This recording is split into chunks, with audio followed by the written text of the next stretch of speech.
सुप्रभात प्यारे बच्चों। आज हम हिंदी में फिर से व्याकरण से संबंधित कार्य करेंगे। उसी क्रम में आज हम सीखेंगे वर्ण के बारे में। ठीक है, तो सबसे पहले हम आज की दिनांक डाल लेते हैं जो कि 27 अप्रैल 2020 और दिन जो कि है आज सोमवार। तो चलिए शुरू करते हैं। हमारा प्रश्न है कि वर्ण किसे कहते हैं। तो इसका उत्तर देख लेते हैं। भाषा की सबसे छोटी ध्वनि को वर्ण कहते हैं। बच्चों, हमने भाषा के बारे में पढ़ा था कि भाषा किसे कहते हैं और भाषा के रूप कौन कौन से होते हैं। तो भाषा के दो रूप थे ना, पहला था मौखिक और दूसरा था लिखित। तो बच्चों, जो मौखिक रूप में जब हम किसी को अपनी बात बोलते हैं तो हम अपने मुंह से क्या निकलती है, हमारे मुंह से आवाज़ निकलती है ना बच्चों। तो वही आवाज़ ध्वनि, उसी को ध्वनि कहते हैं। ठीक है, तो उस ध्वनि में, उस आवाज़ में जो सबसे छोटी इकाई होती है ना, जो सबसे छोटी ध्वनि होती है, उसको वर्ण कहते हैं। उसको हम लिखित रूप में वर्ण कहते हैं। ठीक है, जैसे देख लेते हैं अ, ई, री आदि। तो जो ये हमारे अ से अनार होता है, ई से इमली होता है, री से ऋषि होता है, मतलब जो ये सबसे छोटी ध्वनियाँ हैं ना, ये हमारी भाषा की सबसे छोटी ध्वनि है। जैसे ऐसे हम क्या बना लेते हैं, अ से हम अनार बना देते हैं। क्या बना देते हैं, अ से हम अनार लिख सकते हैं।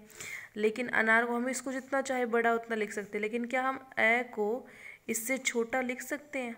हम ए को इससे छोटा नहीं लिख सकते। उसी तरह से जैसे हमारा ई हो गया, ई को भी हम इससे छोटा नहीं लिख सकते और री को भी हम इससे छोटा नहीं लिख सकते।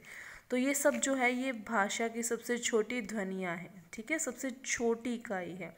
इसी को क्या कहते हैं, वर्ण कहते हैं। ठीक है, वर्ण को अक्षर भी कहा जाता है। क्या कहते हैं, वर्ण को अक्षर भी कहते हैं। ठीक है बच्चों, अगला प्रश्न है हमारा, वर्णमाला किसे कहते हैं। तो वर्णमाला किसे कहेंगे, वर्णों के समूह को वर्णमाला कहते हैं। किसे कहते हैं वर्णमाला, ये जो वर्ण है हमारे, इनके समूह को ही वर्णमाला कहते हैं। ठीक है, अगला प्रश्न है हमारा कि वर्ण कितने प्रकार के होते हैं। बच्चों, वर्ण दो प्रकार के होते हैं। कितने प्रकार के होते हैं, दो प्रकार के। पहला स्वर, दूसरा व्यंजन। ठीक है बच्चों, तो यही है आज का हमारा कार्य। आज हमने वर्ण के बारे में जाना है कि वर्ण किसे कहते हैं और इसके कितने प्रकार होते हैं और इनके प्रकार ये क्या हैं, इसके बारे में हम कल जानेंगे। ठीक है, तो चलिए आज के दो नए शब्द और कर लेते हैं। पहला शब्द है हमारा इस्तेमाल। इस्तेमाल का अर्थ होता है बच्चों प्रयोग। ठीक है, किसी चीज़ का प्रयोग करना यानी इस्तेमाल करना। इस्तेमाल का अर्थ होता है प्रयोग। दूसरा है सरल। सरल का अर्थ होता है बच्चों आसान। जैसे आज का हमारा कार्य बहुत ही सरल है ना, बहुत ही आसान है, आपको बहुत आसानी से समझ आ गया होगा। लेकिन फिर भी नहीं आया है तो आप मुझसे किसी भी समय इसके बारे में पूछ सकते हैं। ठीक है, धन्यवाद।